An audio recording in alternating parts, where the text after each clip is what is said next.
Aujourd'hui, de nombreuses prévisions financières utilisent le machine learning.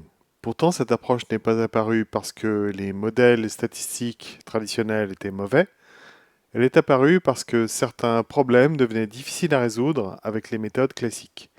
Pour comprendre ce qu'est le machine learning, il est donc utile de comprendre pourquoi il est devenu nécessaire. Pendant longtemps, les analystes ont utilisé des modèles statistiques relativement simples. Ces modèles cherchent à expliquer ou à prévoir une variable à partir d'une ou plusieurs autres variables. Dans l'exemple que nous présentons ici, nous souhaitions prévoir le rendement d'une action à partir de l'évolution d'un indice boursier. On voit sur ce graphique que les deux variables évoluent de manière relativement régulière. La plupart des points représentant les données historiques sont proches de la droite de régression. Cela signifie qu'une relation simple existe entre les deux variables et qu'elle peut être utilisée pour prévoir le rendement de l'action à partir du rendement de l'indice. Le principe est simple, le modèle observe les données passées, calcule la relation entre les deux variables, puis utilise cette relation pour effectuer une prévision.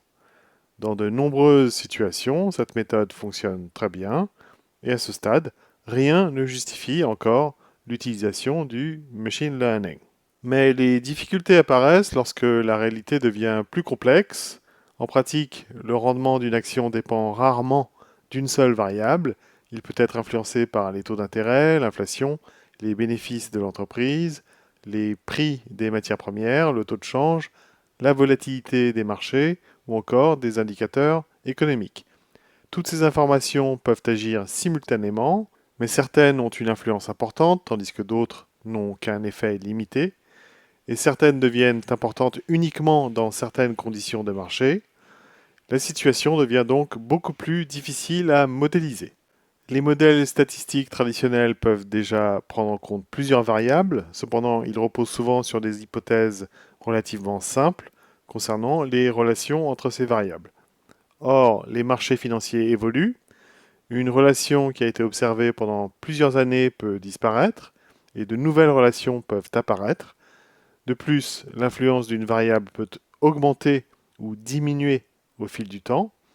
En résumé, les relations entre les données ne sont pas toujours stables. C'est cette évolution qui rend parfois les modèles classiques moins performants.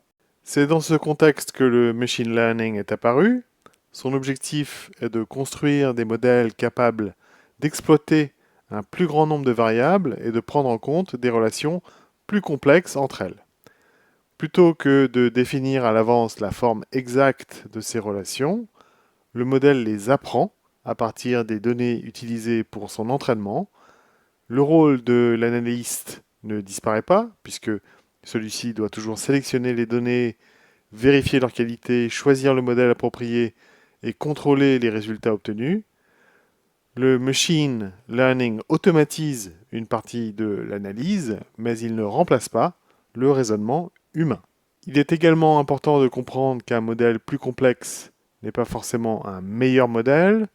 Sur le graphique que nous présentons ici, les points bleus représentent le rendement de l'indice, tandis que les points rouges correspondent au rendement de l'action étudiée.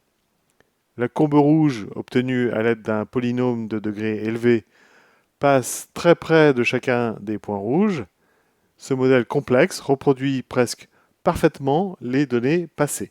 Pourtant, lorsqu'il doit prévoir de nouvelles données, ses performances peuvent devenir médiocres.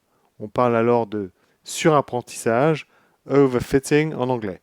Le modèle a mémorisé les données historiques, y compris le bruit et les fluctuations aléatoires, au lieu d'apprendre des relations suffisamment générales pour être réutilisées dans l'avenir. C'est pourquoi l'évaluation d'un modèle ne se limite jamais à ses performances sur les données utilisées pour son entraînement. Il faut toujours vérifier sa capacité à prévoir des données qu'il n'a jamais observées.